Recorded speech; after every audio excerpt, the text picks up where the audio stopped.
The new principal, Amanda, fired me on her first day. She said, "I don't need old-fashioned teachers like you." What she didn't know was that I was the chairman of the school board and the person who had hired her. The next day at the board meeting, I said, "You're fired," and she was shocked. My name is Robert Martinez.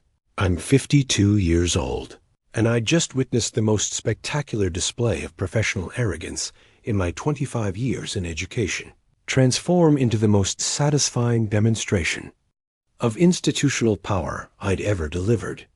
But what Principal Amanda Foster didn't understand was that dismissing a teacher without proper procedure wasn't just unprofessional.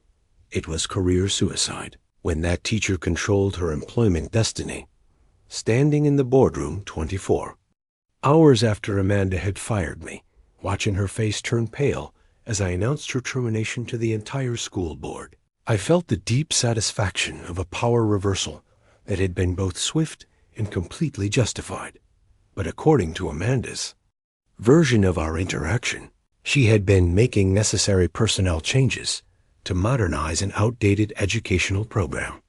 The school where this dramatic confrontation had occurred was Lincoln Elementary, a well-regarded public school in suburban Denver, where I had taught fourth grade for 15 years, while simultaneously serving as chairman of the district school board for the past 8 years. To understand how Amanda had been able to convince herself that she could fire me without consequences, and how I had been able to orchestrate her immediate termination while teaching her an unforgettable lesson about institutional hierarchy, I need to explain the dual role I had maintained in the hiring process that had brought Amanda to Lincoln Elementary. My position as both a classroom teacher and school board chairman had been unusual, but completely legal and beneficial to the district. As an educator with advanced degrees in both elementary education and educational administration, I had been uniquely qualified to serve in both capacities. Robert brings a classroom perspective to board decisions that most administrators lack. Superintendent Patricia Chun had often observed. His dual role helps ensure that policy decisions reflect the realities of actual teaching. The school board had voted unanimously to maintain my teaching position while I served as chairman, recognizing that my classroom experience enhanced rather than compromised my leadership effectiveness. I want to stay connected to the day-to-day challenges that teachers face. I had explained to the board when they'd asked me to serve as chairman. Policy decisions should be informed by classroom reality, not administrative theory. The hiring process that had brought Amanda Foster to Lincoln Elementary had been comprehensive and professional. After our previous principal had retired, the board had conducted a national search for qualified candidates. We need someone with strong leadership skills and a commitment to educational excellence, I had told the search committee during our initial planning meeting. Amanda's credentials had been impressive. A master's degree in educational administration, 5 years of experience as an assistant principal, and strong recommendations from her previous positions. Ms. Foster demonstrates the kind of innovative thinking that could benefit our school, I had noted during her interview process. What specific innovations are you considering? Board member Jennifer Walsh had asked Amanda during her final interview. I believe in modernizing educational approaches and ensuring that all staff members meet current professional standards. Amanda had replied. Her answer had seemed appropriately focused on educational improvement, and the board had voted unanimously to offer her the position. Welcome to Lincoln Elementary, I had told Amanda during her contract signing. We're excited about the fresh perspective you'll bring to our school. Thank you, Mr. Martinez. I'm looking forward to working with the entire school community. Amanda's initial response had been professional and collaborative, giving no indication of the authoritarian approach she would adopt once she assumed her position. The orientation process I had arranged for Amanda had been comprehensive, including meetings with all department heads, tours of the facility, and detailed briefings about our school's programs and policies. Lincoln Elementary has a strong tradition of collaborative leadership, I had explained during one of our orientation sessions. Our success has been built on mutual respect between administration and faculty. I appreciate that tradition, Amanda had replied. I believe in working closely with experienced teachers to maintain educational quality.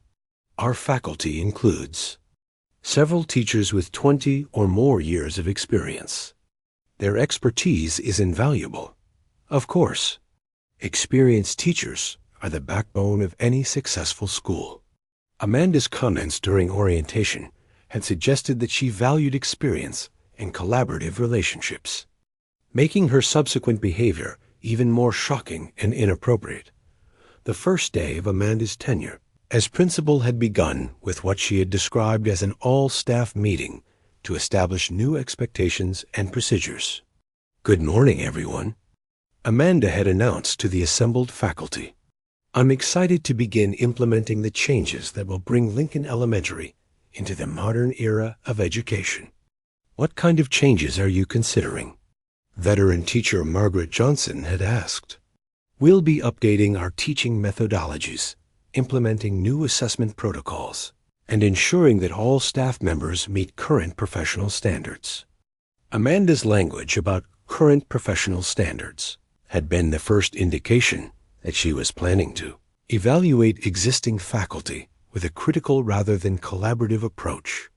"I'll be conducting individual meetings with each teacher over the next few days to assess compatibility with our new educational vision," Amanda had continued. The individual meeting she had scheduled with me had been set for later that morning, and I had assumed it would be a routine discussion about curriculum coordination and administrative procedures. "Mr. Martinez, please come in," Amanda had said when I'd arrived at her office at the appointed time. "Thank you, Amanda. I'm looking forward to discussing how we can work together effectively." "Actually, that's exactly what I want to address. After reviewing your teaching methods and classroom management approach, I've determined that your style doesn't align with the direction I want to take this school." "I'm not sure I understand. What specific concerns do you have about my teaching?" "Your approach is too traditional and doesn't reflect current educational best practices. I need teachers who are adaptable and willing to embrace innovative methodologies. I'd be happy to discuss any specific areas where you think improvements could be made." "Mr. Martinez, I've made my decision. Your teaching contract is terminated, effective immediately. I don't need old-fashioned teachers like you holding back our progress." Amanda's termination decision had been so abrupt and inappropriate that I had initially assumed she was joking or testing my reaction to an extreme scenario. "Amanda, I think there may be some misunderstanding about proper termination procedures." "There's no misunderstanding.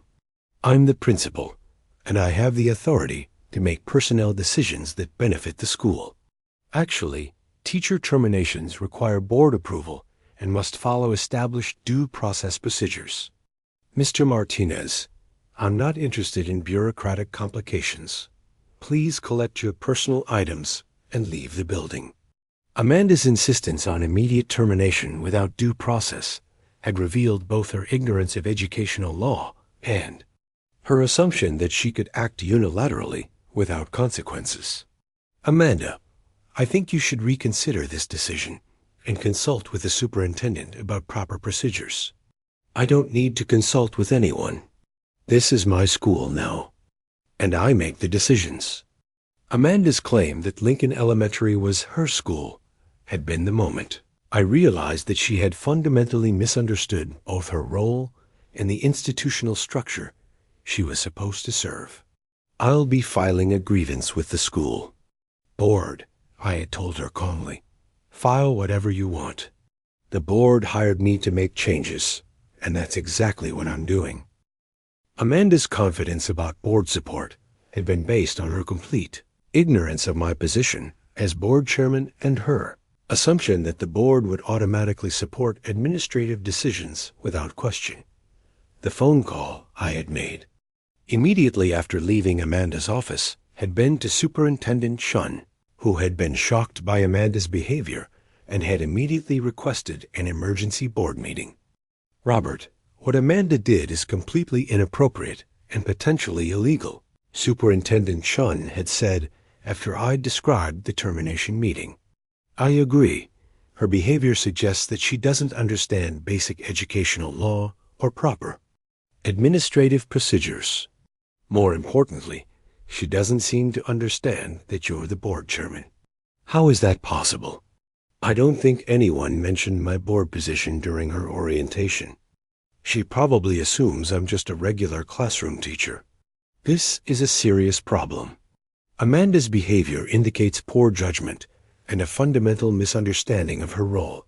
The emergency board meeting I had called for that evening had been attended by all 7 board members, Superintendent Shun and Amanda, who had been summoned to explain her actions. "Miss Foster, we need to discuss the personnel decision you made today." I had begun speaking in my capacity as board chairman. "I don't understand why my administrative decisions require board discussion," Amanda had replied, still apparently unaware of my position. "Because teacher terminations require board approval, and your procedure violated both district policy and state educational law." "Who are you to tell me about educational law?" The question Amanda had asked had been the perfect setup for the revelation that would end her career at Lincoln Elementary. "I'm Robert Martinez, chairman of the school board and the person who hired you." The expression on Amanda's face had been a mixture of shock, confusion, and dawning horror as she realized the magnitude of her mistake. You're the board chairman?" "Yes, and you just illegally terminated the employment of the person who controls your job." But you're a teacher." "I'm both a teacher and the elected chairman of the board that oversees this district." Amanda's inability to comprehend how someone could serve in both roles had revealed the kind of narrow thinking that had led to her catastrophic error in judgment. "I didn't know," Amanda had said weakly. "Your ignorance of my position doesn't excuse your violation of due process, your illegal termination procedures, or your unprofessional behavior." The board discussion that had followed had been brief and unanimous. Amanda's actions had demonstrated such poor judgment and legal ignorance that her continued employment was impossible. "Miss Foster, your behavior today has shown that you lack the professional competence and legal knowledge necessary to serve as principal," board member Jennifer Walsh had stated. "I made a mistake, but I can learn from it," Amanda had pleaded. "The mistake you made was firing the board chairman without cause or proper procedure," board member David Thompson had added. "That's not a learning opportunity. It's a career-ending error." The vote to terminate Amanda's employment had been unanimous, and I had delivered the decision with the same direct approach she had used with me. "Amanda Foster, your employment as principal of Lincoln Elementary is terminated effective immediately. Please collect your personal items and leave the building." The symmetry of using Amanda's exact words to terminate her employment had been both appropriate and satisfying. "This isn't fair," Amanda had protested. "You established the standard for fairness when you terminated my employment without cause or due process. We're simply applying the same standard to your case."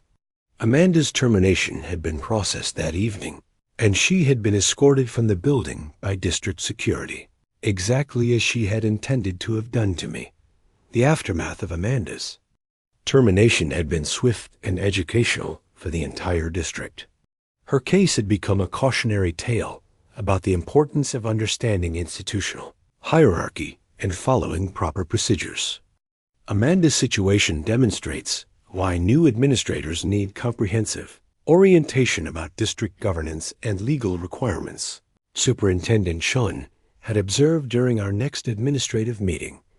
The principal search process we had initiated immediately after Amanda's termination had been more thorough and had included specific discussions about district governance, ward relationships, and the dual roles that some district employees maintained. Any questions about the district's organizational structure or board composition? I had asked each candidate during their interviews. The new principal we had ultimately hired, Dr. Sarah Rodriguez, had been both professionally competent and appropriately respectful of institutional relationships. Mr. Martinez, I understand you serve as both a teacher and board chairman, Dr. Rodriguez had said during her first week. I want to ensure that I support both of your roles effectively. I appreciate that, Sarah. The key is maintaining clear communication and mutual respect. Absolutely. I believe successful schools are built on collaborative relationships between administration and faculty. Dr. Rodriguez's collaborative approach had been exactly what Lincoln Elementary needed, and her leadership had been both effective and professionally appropriate. 6 months after Amanda's termination, Lincoln Elementary had achieved its highest test scores in 5 years and had received district recognition for educational excellence and faculty satisfaction. It's amazing how much more effective a school can be when the administration respects the faculty. Veteran teacher Margaret Johnson had observed during one of our faculty meetings. The story of Amanda's spectacular failure had become legendary within the district and had been used in administrative training programs as an example of how not to assume authority. Never assume you understand the power dynamics of an organization based on surface appearances had become a standard warning in our leadership development workshops. 2 years after the incident, I had completed my term as board chairman while continuing to teach 4th grade, having learned that the combination of classroom experience and governance oversight had made me a more effective educator and leader. Your dual perspective has been invaluable to our district, my successor as board chairman had told me. You've shown that teachers can be effective leaders without leaving the classroom. The principal who had thought she could fire me without consequences had learned that assumptions about institutional power can be career-ending mistakes. Sometimes, the people who appear to have the least power in an organization are actually the ones who control the most important decisions. And sometimes the most satisfying lesson in professional humility comes from watching someone discover that the person they dismissed as insignificant actually holds their career in their hands. Amanda Foster had lasted exactly 24 hours as principal of Lincoln Elementary, setting what was probably a district record for the shortest administrative tenure in educational history.